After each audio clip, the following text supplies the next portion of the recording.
네, 다 함께 하나님의 말씀 창세기 9장 8절부터 10절에 있는 말씀을 찾아서 보겠습니다. 창세기 9장 8절부터 10절에 있는 말씀입니다. 찾으셨으면 제가 읽도록 하겠습니다. 창세기 9장 8절부터 10절 제가 읽겠습니다.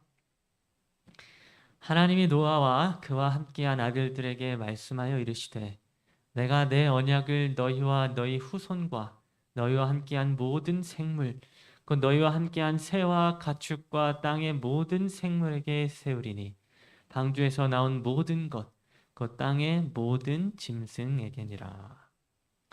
네, 오늘 저는 여러분과 함께 노아 언약이라고 하는 제목으로 말씀을 나누도록 하겠습니다. 여러분은 이 무지개를 보시면 무엇이 떠오르십니까? 여기 있는 이 무지개를 보면 여러분은 어떤 것들이 이렇게 떠오르십니까? 저는 이 무지개 하면 어디가 떠오르는가 하면 하와이가 떠오르게 됩니다. 이제 저와 제 아내가 2019년 2월 달에 결혼을 하고 이 미국에 있는 하와이로 신혼여행을 가게 되었는데요. 저희가 이 하와이에 가보았더니 거기서 가장 인상적인 것이 무엇이었는가 하면 바로 이 무지개였습니다. 지금 여기에 있는 이 사진이 바로 저희가 하와이에 가서 이렇게 찍게 된 사진인데, 그러면 하와이에 가게 되면 이렇게 거의 날마다 무지개가 하늘에 피어 있는 것을 볼 수 있습니다. 그래서 거의 많은 사람들이 이 하와이를 뭐라고 이야기를 하는가 하면 바로 무지개 천국이다라고 이렇게 이야기를 합니다. 이 지구상에서 무지개를 관찰하기에 가장 좋은 장소가 바로 하와이이기 때문에 많은 사람들이 이 하와이를 무지개 천국이다라고 이야기를 하는 것입니다. 그래서 여러분 이 하와이에 가게 되면 심지어는 이 자동차 뒤와 앞에 붙어 있는 그 번호판에도 이렇게 무지개가 새겨져 있는 것을 볼 수 있습니다. 그만큼 여러분 이 하와이에 가게 되면 무지개라고 하는 것을 아주 흔하게 이렇게 볼 수 있는 것입니다. 그래서 여러분 저는 이 무지개 하면 이 하와이가 생각이 나게 됩니다. 신혼여행으로 하와이에 갔을 때 보았던 그 아름다운 무지개가 제 머릿속에 떠오르게 되는 것입니다. 그런데 여러분 저는 이 무지개 하면 하와이 말고도 또 하나 떠오르는 게 있습니다.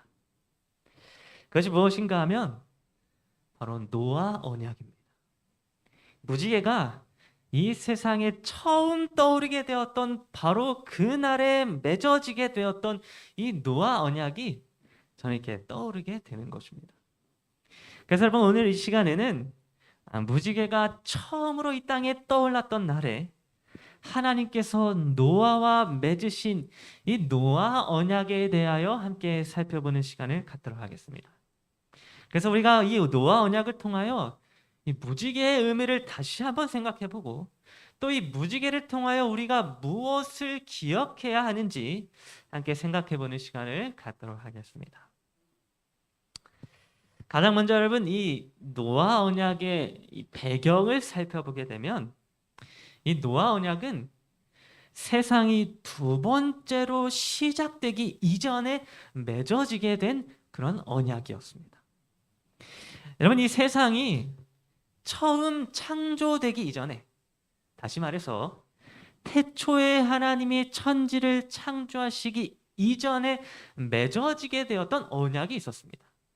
하나님이 이 세상을 처음 창조하시기 이전에 하나님과 아들 사이에 이미 맺어지게 되었던 언약이 있었다고 하는 것입니다. 그래서 여러분 이 지구가 처음 창조되어 처음 시작이 되어지기 이전에 하나님과 아들 사이에 맺어진 이 언약으로 말미암아 예수님은 어떤 분이 되셨는가 하면 이미 죽임을 당한 어린 양이 되셨습니다. 그래서 그 사실에 대하여 요한복음 13장 8절은 이렇게 기록해 주고 있습니다. 죽임을 당한 어린 양의 생명책에 창세 이후로 이름이 기록되지 못하고,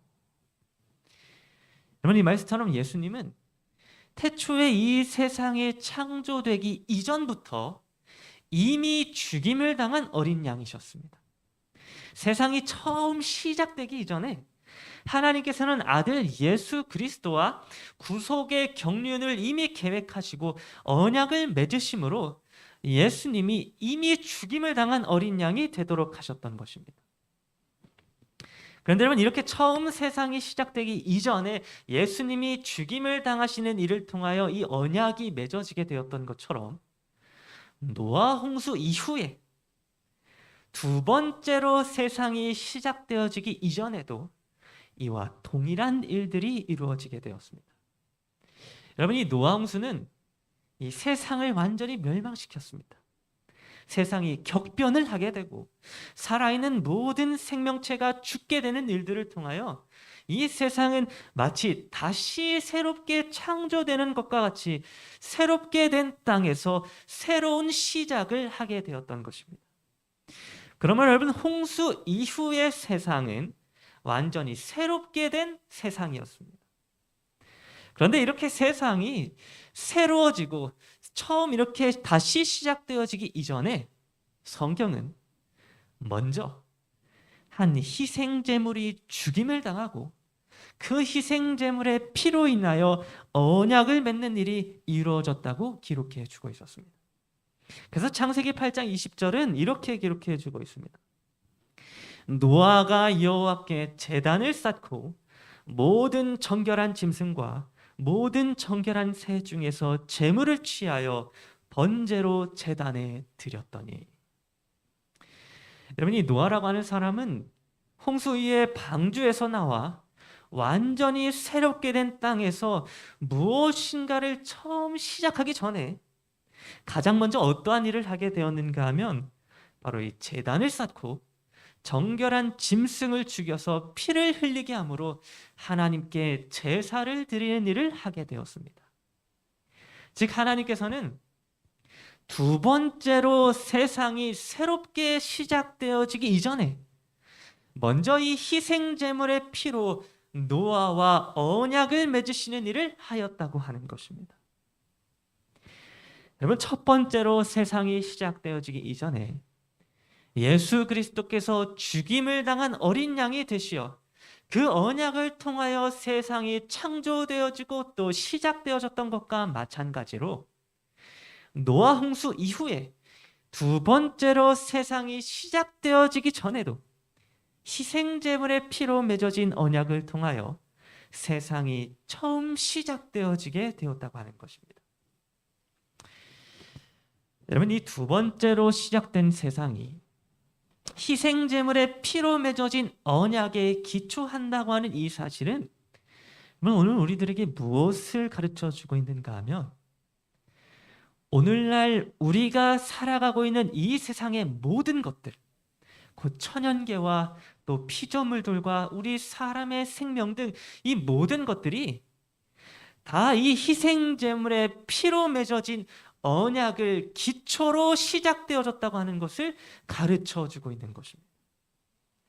여러분, 오늘날 우리가 살아가고 있는 이 땅이 이렇게 지금 우리가 보는 것처럼 존재할 수 있으며 저 밖에 보이는 천연계가 존재할 수 있으며 또 오늘 우리가 숨을 쉬면서 인생을 살아갈 수 있는 이 모든 것들은 무엇 때문에 존재할 수 있고 또 가능할 수 있게 된 것인가 하면 바로 이 세상이 시작되기 이전에 죽임을 당한 희생제물의 피로 맺어진 언약 때문이라고 하는 것입니다.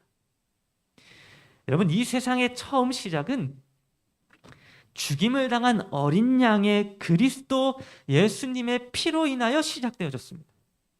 그리고 이 세상의 두 번째 시작 또한 죽임당한 희생제물의 피로 인하여 시작되어졌습니다. 그러면 여러분, 오늘 우리들이 지금 이 순간 존재할 수 있고 숨을 쉬며 이 땅에서 살아갈 수 있는 것 또한 이 예수 그리스도의 희생제물의 피로 말미암은 것입니다. 우리가 인생을 살아갈 수 있는 것은 이 제물의 피로 인함이라고 하는 것을 성경은 우리에게 가르쳐 주고 있는 것입니다. 여러분, 노아의 언약은 이러한 사실을 우리들에게 가르쳐 주고 있었습니다. 우리들의 시작과 우리들의 존재할 수 있는 이유가 바로 이 희생 제물의 피에 기초하고 있다고 하는 사실을 성경은 가르쳐 주고 있었던 것입니다. 그렇다면 여러분, 두 번째로 하나님께서 이 노아와 희생 제물의 피로 맺으신 언약에는 어떠한 내용들이 있는지를 우리가 함께 살펴보도록 하겠습니다. 여러분, 이 노아 언약에는 총 두 가지의 내용이 기록되어져 있는데, 하나는 창세기 8장 22절에 기록된 바와 같이 땅이 있을 동안에는 심음과 거둠과 추위와 더위와 여름과 겨울과 낮과 밤이 쉬지 아니하리라 라고 하는 언약의 내용이고, 또 다른 하나의 언약은 창세기 9장 11절에 기록되어져 있는 다시는 모든 생물을 홍수로 멸하지 아니할 것이라 라고 하는 언약의 내용입니다. 여러분, 하나님께서는 바로 이 두 가지의 내용을 우리들에게 약속해 주셨는데, 여러분, 이 언약은 우리가 생각해 보면 6천여 년이 지난 오늘날에 이르기까지 여전히 지켜지고 있는 하나님의 신실한 약속임을 오늘 우리들이 확인할 수 있습니다. 여러분, 오늘날 우리는 이 씨앗을 땅에 심게 되면 그 씨앗이 땅에서 자라나게 되는 것을 확인할 수 있습니다. 여러분, 이것은 자연의 법칙입니다. 심으면 반드시 싹이 나고 열매를 맺게 되는 것입니다. 또한 이 지구가 이렇게 자전을 함으로 계절이 변하는 것을 우리는 매년 확인하게 됩니다. 겨울이 오고 여름이 오는 것을 우리는 매년 경험하면서 살아가고 있는 것입니다. 또한 우리는 아침에 해가 떠오르고 저녁에는 해가 지는 것을 날마다 목격하고 있습니다. 그래서 우리는 이러한 것들을 그저 자연스러운 자연의 법칙이다라고 생각하고 당연한 것처럼 여기며 살아가고 있는 것입니다. 그런데 여러분, 성경은 이러한 자연적인 법칙들이 그저 자연스럽게 당연하게 주어진 것이 아니라고 기록해 주고 있었습니다. 성경은 이러한 자연의 법칙들이 하나님의 언약에 의하여 주어지게 된 것들이라고 하는 사실을 아주 분명하게 기록해 주고 있는 것입니다. 여러분, 하나님께서 만약에 창세기 8장 22절에 있는 이 말씀을 우리들에게 약속해 주시지 않으셨다면, 즉 땅이 있을 동안에는 심음과 거둠과 추위와 더위와 여름과 겨울과 낮과 밤이 쉬지 아니하리라 라고 하나님께서 우리에게 약속해 주시지 않으셨다면, 오늘날 우리가 당연하게 여기고 있는 이 자연의 법칙들은 결코 유지될 수가 없다고 하는 것입니다. 여러분, 오늘 우리는 땅의 식물이 자라며 계절이 바뀌며 낮과 밤이 날마다 찾아오는 것을 통하여 무엇을 분명하게 확인할 수 있는가 하면, 바로 이러한 것들을 우리에게 약속해 주신 하나님이 지금도 여전히 살아계신다고 하는 사실을 확인할 수 있습니다.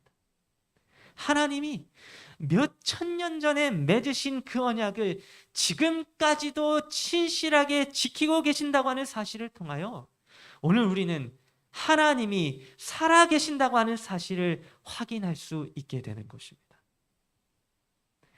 또한 여러분, 홍수로 인하여 세상이 멸망당하는 일이 지금까지 일어나지 않은 일을 통하여서도 오늘 우리는 언약을 지키시는 하나님이 살아계신다고 하는 사실을 분명하게 확인할 수 있는 것입니다.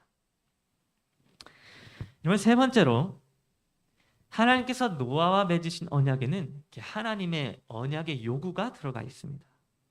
하나님께서 우리들에게 요구하신 것들이 있다고 하는 것입니다.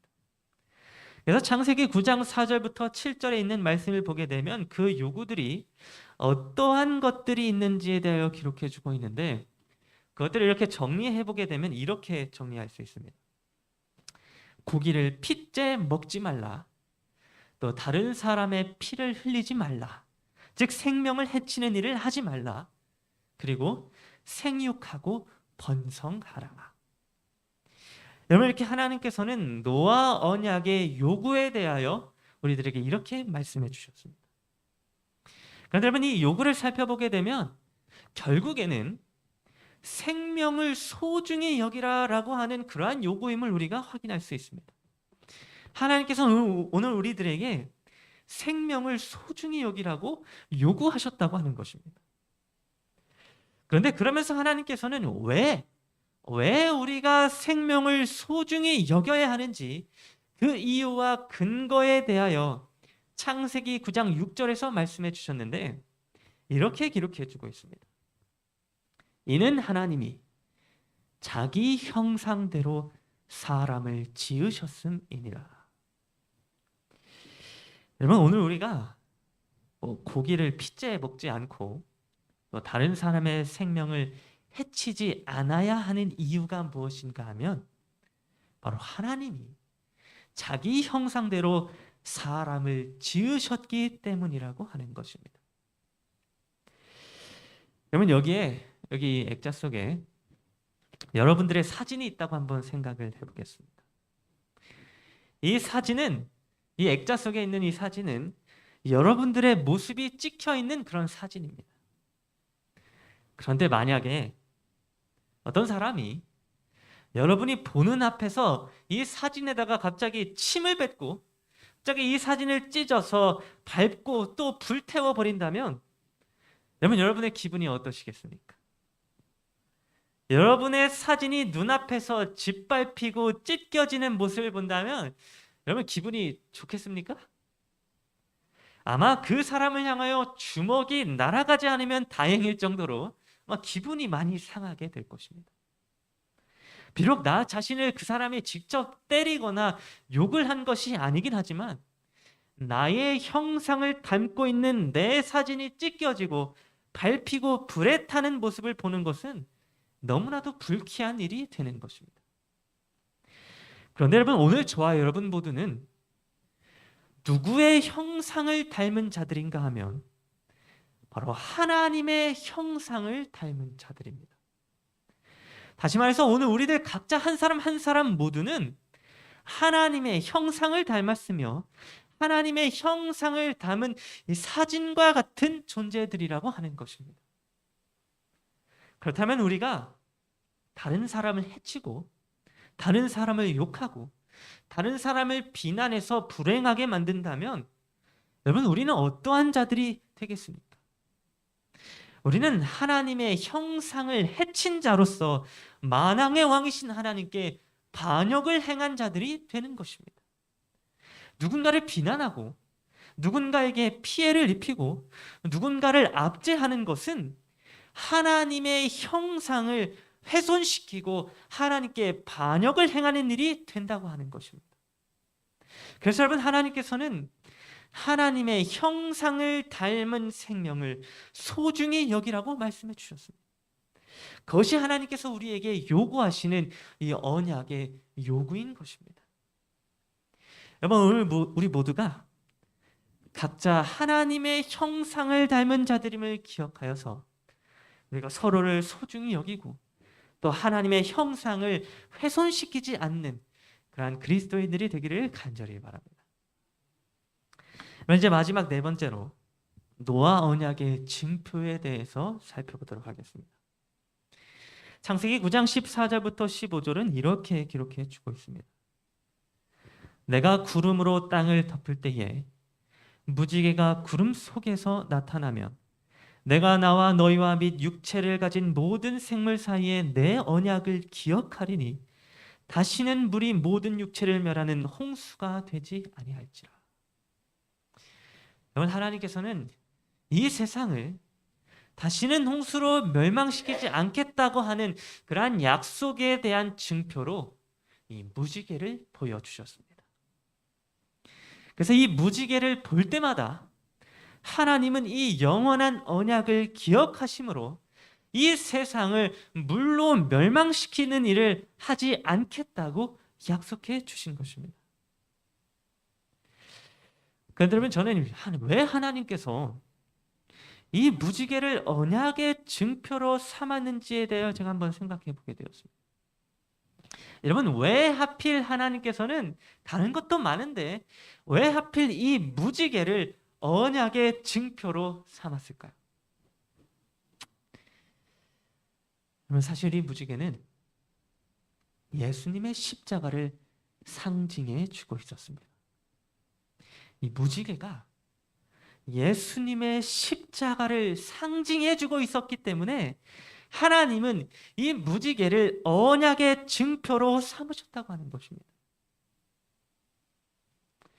여러분, 먼저 이 무지개는 빛으로 만들어진 것인데 성경은 이 땅에 오신 예수님이야말로 참 빛이라고 기록해 주고 있었습니다.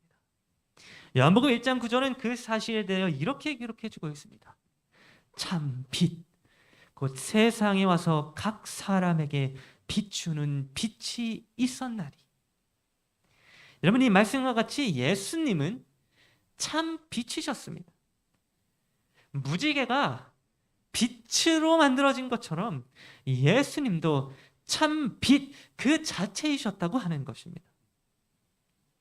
그런데 여러분, 우리가 이 빛의 특성을 살펴보게 되면 우리는 무엇을 알 수 있게 되는가 하면 이 빛은 모든 색이 완전하게 연합되어지게 되면 우리 사람이 볼 수 없게 된다고 하는 사실을 우리는 확인할 수 있습니다.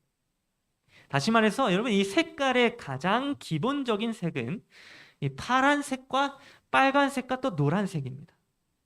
그런데 이 파란색과 빨간색과 노란색의 빛깔이 완전하게 하나로 합쳐지게 되면 어떤 색이 되는가 하면 우리 사람의 눈으로는 결코 볼 수 없는 색깔이 됩니다.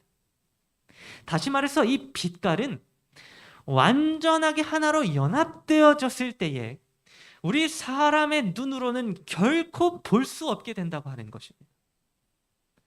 그러므로 여러분, 우리 사람의 눈으로 빛의 색깔을 볼 수 있게 되는 것은 언제만 우리가 볼 수 있게 되는가 하면 바로 이 완전한 빛의 연합이 깨어지게 되었을 때에만 볼 수 있게 된다고 하는 것입니다. 그런데 여러분, 이와 마찬가지로 예수님께서 이 땅에 오셨을 때에, 그리고 예수님이 하나님과 동행하심으로 완전히 하나로 연합되어져 있었을 때에 사람들은 예수님이 하나님의 아들이라고 하는 사실을 알지 못하였습니다. 심지어 예수님의 제자들까지도 예수 그리스도께서 전능하신 하나님의 아들이라고 하는 사실을 그들 마음속 깊이 온전히 깨닫지 못하고 있었습니다. 그래서 제자들은 예수님이 로마 군인들에게 잡혀가셨을 때에 예수님을 모두 다 버리고 도망하게 되었던 것입니다. 마치 이 빛이 완전하게 연합되어졌을 때에는 사람이 그것을 눈으로 볼 수 없는 것처럼 예수님이 하나님과 하나로 완전하게 연합되어졌을 때에는 사람들이 예수님이 그리스도이시라고 하는 사실을 온전히 보지 못하고 깨닫지 못하였던 것입니다. 그런데 여러분, 빛의 완전한 연합이 깨어지게 되었을 때에 사람의 눈으로 비로소 빛의 색을 볼 수 있게 되는 것처럼 완전한 빛이신 예수 그리스도께서 이 십자가에 달려 죽으심으로 빛이 깨어지게 되었을 때에 사람들은 비로소 예수님이 하나님의 아들이심을 보고 깨닫게 되었습니다. 예수님이 십자가에 달려 죽으심으로 참 빛이 깨어지게 되고 굴절되어지게 되었을 때에 사람들은 비로소 예수님이 하나님이시라고 하는 사실을 볼 수 있게 되었던 것입니다. 뿐만 아니라 여러분, 하나님께서는 이 굴절되어지고 깨어진 빛, 곧 이 무지개를 볼 때마다 하나님께서 옛적에 하셨던 그 언약을 기억하심으로 이 땅을 물로써 멸망케 하지 않겠다고 약속해 주셨습니다. 그런데 이와 마찬가지로 하나님께서는 아들 예수 그리스도께서 십자가에서 흘린 그 피를 볼 때마다 우리 사람을 멸망치 않고 구원해 주시겠다고 약속해 주셨습니다.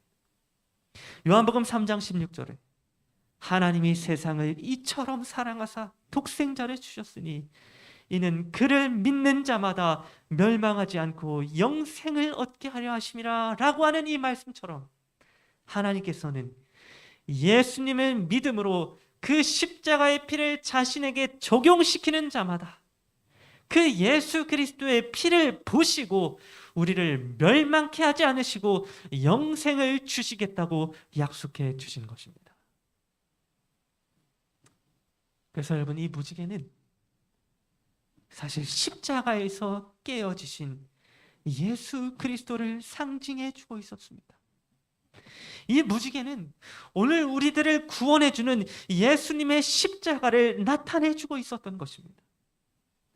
그래서 여러분, 저는 이 무지개를 볼 때마다 나를 위하여 십자가에서 깨어지신 빛이신 예수님이 생각이 납니다. 나를 위하여 십자가에서 고통당하시고 피 흘리시고 죽임당하신 예수 그리스도라고 하는 빛이 무지개를 볼 때마다 생각이 나는 것입니다. 여러분, 오늘 우리 모두가 무지개를 볼 때마다 예수 그리스도를 기억하게 되기를 간절히 바랍니다.